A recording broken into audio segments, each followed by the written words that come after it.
یہ آیت در حقیقت اس سے بحث کر رہی ہے۔ انسانی علم کے لیے اللہ تعالیٰ نے جو انسان کو ایپریٹس دیا ہے، جو آرگنز دیے ہیں، وہ ہے ان السمع والبصر والفؤاد کل اولئک کان عنہ مسئولا۔ وہ سماعت ہے، بصارت ہے اور عقل ہے۔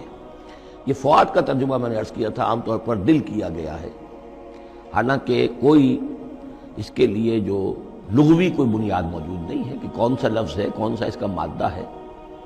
اس کا مادہ وہی ہے جس سے لفظ فائدہ نکلا ہے۔ اور آپ نے دیکھا ہوگا پرانے زمانے کتابوں میں کچھ لکھا پھر فے لکھ دیتے ہیں، فے فائدہ، یعنی اس بات سے یہ نتیجہ نکلتا ہے، پھر فے یہ نتیجہ نکلتا ہے، تو فائدہ نتیجہ ہے۔ اسی طرح فعید کہتے ہیں عربی زبان میں اس شے کو، جیسے سبزی ہے بہت سی، آپ نے اس کو ابال لیا اور بھون دیا تو اس میں پانی وانی نکل جاتا ہے، بجھ کر رہ جاتی، تھوڑی سی ہو جاتی، بھجیا ہم کہتے ہیں اس کے، بھجیا بن گئی ہے۔ گوشت کا بھی یہ ہے کہ جب آپ اس کو سینکتے ہیں پانی وغیرہ نکل جاتا ہے، مختصر ہو جاتا ہے تو اس کا خلاصہ نکلتا ہے۔ تو سینس ڈیٹا سے جو خلاصہ نکالتا ہے پھر یہ برین کمپیوٹر، یہ ہے در حقیقت فؤاد۔ اس سے فائدہ حاصل کرنا، اس سے نتیجہ نکالا، اس سے انفر کرنا، اور اس سے انفر کر کے پھر جو بھی پاس میموری موجود ہے، سٹورڈ ہے اس کے اندر، اس کے ساتھ اس کو پھر وہ کمپیئر کرتا ہے، پھر کوئی نیا نتیجہ نکلتا ہے تو اب سٹور کر لیتا ہے کہ ایک بات اور مجھے معلوم ہو گئی۔ اور یہ اس طریقے سے رفتہ رفتہ انسانی علم بڑھتے بڑھتے کہاں تک پہنچ گیا ہے، عقلیں دنگ ہیں، کہاں تک پہنچ گیا۔ آج کسی ایک انسان کے لیے ممکن ہی نہیں رہا ہے کہ وہ پورا جو معلومات کا دائرہ اس وقت ہے تمام سائنسز کے اندر ان کا احاطہ کر سکے، ناممکن۔ کسی فزسسٹ کے لیے یہ ممکن نہیں ہے کہ صرف فزکس کے دائرے کی تمام معلومات کو وہ اپنے ذہن میں جمع کر سکے۔ اتنا بڑا ایکسپلوژن ہے معلومات کا، وہ سب اسی سے ہے، ان السمع والبصر والفؤاد کل اولئک کان عنہ مسئولا۔ ان چیزوں کی مسئولیت ہے، اللہ نے یہ چیزیں تمہیں دی ہیں، اب ان کو تو بند کر کے رکھ چھوڑو، توہمات کے اوپر اپنا بنیاد رکھ لو۔ زلزلہ کیسے آتا ہے؟ ایک گائے ہے، گائے کے دو سینگوں پر یا بیل کے دو سینگوں پر زمین کھڑی ہے، وہ ایک سینگ کے اوپر وہ ٹکا لیتا ہے، پھر جب ذرا وہ تھک جاتا ہے تو وہ بدلتا ہے تو دوسرے سینگ کے اوپر زمین کو لاتا ہے تو زلزلہ آ جاتا ہے۔ اس کے لیے کوئی دلیل یا تو ہونی چاہیے کتاب اللہ اور سنت رسول سے، وہ دلیل ہے، اور یا پھر دلیل ہوگی اس ذریعہ علم سے، جو ہیومن نالج ہے، اس سے جو علم حاصل ہو رہا ہے وہ قطعی ہے، وہ یقینی ہے، وہ ویریفائیبل ہے، وہ ایکسپیریمنٹیشن سے حاصل ہو رہا ہے، آبزرویشن سے حاصل ہو رہا ہے، پھر جو نتائج آپ نکالتے ہیں انہیں ویریفائی کر سکتے ہیں۔ تو یہ ہے اصل میں وہ آیت کہ جو انتہائی اہم ہے۔ قرآن مجید نے نوع انسانی کو اس راستے پر ڈالا ہے کہ توہمات کے تمام ذخیرہ کو رد کر کے اور علم پر اپنے موقف کو قائم کرو۔ اس کو کہا گیا ہے، اس کو جان لیجئے کہ اصل میں اس سے پہلے جو فلسفہ تھا، ارسطو کا فلسفہ، اس کا ڈنکا بج رہا تھا پوری دنیا میں، عالم اسلام میں بھی بہت عرصے تک ارسطو کا یہ ڈنکا بجتا رہا ہے، اب جا کر کہیں بمشکل ان چیزوں کی گرفت ڈھیلی پڑی ہے۔ وہ ہے استخراجی منطق۔ معلومات کا دائرہ بہت کم تھا، جو بھی معلومات تھی اس میں سے وہ نکالتے جا رہے ہیں، نتیجے نکال رہے ہیں، اسی میں سے وہ بال کے کھال اتار کر استخراجی ڈیڈکٹیو لاجک۔ قرآن نے آ کر انڈکشن، منطقی استقرائی کا دور شروع کیا۔ کھول آنکھ، زمین دیکھ، فلک دیکھ، فضا دیکھ، آبزرو کرو۔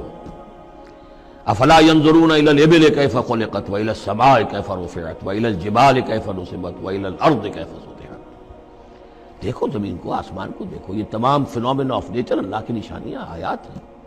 یہ تقدس عطا کیا ان کو، یہ اللہ کی آیات ہیں، اللہ کی نشانیاں اور قوانین طبیعہ اللہ تعالیٰ کے۔ ٹھیک ہے، اس معنی میں تو ہم مانتے ہیں کہ اللہ جب چاہے ان کو توڑ دے، لیکن روز روز تو وہ ٹوٹتے نہیں ہیں۔ اتنے محکم قوانین ہیں یہ، اگر یہ محکم قوانین نہ ہوتی، سائنس پاسبل ہی نہ ہوتی، ٹیکنالوجی ممکن ہی نہ ہوتی۔ کبھی کوئی قانون ہو جاتا حرکت کا، کبھی قانون حرکت کا بدل جاتا، تو پھر کیسے کوئی آپ مشین بناتے، کیسے کوئی آپ کی کوئی ٹیکنالوجی ممکن نہیں تھی۔ These laws of nature, physical laws, وہ بہت مضبوط ہے، اللہ کے بنائے ہوئے۔ ہاں، اللہ سے بالا تر نہیں ہے، یہ نہیں ہے کہ اللہ بھی پابند ہو گیا انہی کا۔ ظاہر بات ہے کہ سمندر ایک ہی دفعہ پھٹا ہے، حضرت موسیٰ علیہ السلام کے لیے معجزے کے طور پر روز روز تو نہیں پھٹتا سمندر۔ آگ نے ایک ہی مرتبہ جلانے سے انکار کیا ہے حضرت ابراہیم علیہ السلام کو، باقی روز روز تو نہیں۔ تو یہ چیزیں شاذ ہوتی ہیں، لیکن یہ معجزے کو ہم مانتے ہیں۔ اللہ تعالیٰ جب چاہے اپنے قوانین کو توڑ دے، لیکن یہ قوانین روز روز نہیں ٹوٹتے، یہ قوانین جو ہے مستقل ہے، دائم ہے۔ اور انہی کے ذریعے سے یہ پاسبل ہے سائنس۔ تو در حقیقت علامہ اقبال کا ایک بہت اہم نظریہ ہے جس کی طرف میں توجہ دلانا چاہتا ہوں۔ انہوں نے اپنے خطبات میں یہ بات کہی ہے، The inner core of the present Western civilization is Quranic۔ اس موجودہ مغربی تہذیب کی بھی جو انر کور ہے، اس کا جو خالص اندرونی جو اس کا محور ہے، وہ خالص قرآنی ہے، کیونکہ یہ سائنس پر قائم ہے۔ اور قرآن نے جو ہے اسی طرف توجہ دلائی ہے۔ توہمات کو ایک طرف رکھو، یہ سب آکلٹ سائنسز وغیرہ جو ہیں ان سے بھی ہمارے ہاں بڑی سخت جو ہے اسے بیزاری کا اظہار ہے۔ یہ نجومی بیٹھے ہوئے ہیں، یہ لکیریں دیکھی جا رہی ہے، یہ سائنس آف نمبرز ہے، آکلٹ سائنس قطعاً نہیں، یہ سائنسز نہیں ہے، کوئی توجہ مت کرو۔ وَلَا تَقْفُ مَا لَيْسَ لَكَ بِهِ علم، اور العلم علمان، علم دو ہی طرح کا ہے، یا پھر وہ صحیح جو اللہ نے جو اپریٹس دیا تھا حضرت آدم علیہ السلام کے اندر ودیت کر دیا تھا، علم الاسماء، اسی کے ذریعے سے ایکسفولیشن ہو رہی ہے اس اپریٹس کے ذریعے سے، اور علم پھیلتا چلا جا رہا ہے۔ یا وہ علم ہے اور یا پھر وہ علم ہے وَإِمَّا يَأْتِيَنَّكُم مِّنِّي هُدًى فَمَن تَبِعَ هُدَايَ فَلَا خَوْفٌ عَلَيْهِمْ وَلَا هُمْ يَحْزَنُونَ۔ یورپ کی تباہی کا سبب یہ ہوا کہ اس نے دوسرے علم سے نگاہیں بند کر لی، وہی کی سے اپنا سلسلہ توڑ لیا، صرف اس علم کے اوپر رہ گیا۔ تو یہ گویا کہ دو آنکھوں میں سے اللہ نے جو دی تھی انسان کو، ایک یہ ایکوائرڈ نالج کی آنکھ اور ایک ریویل نالج کی آنکھ، وہ ریویل نالج کی آنکھ بند کر لی، اس سے اس نے دجالیت کی شکل اختیار کر لی ہے۔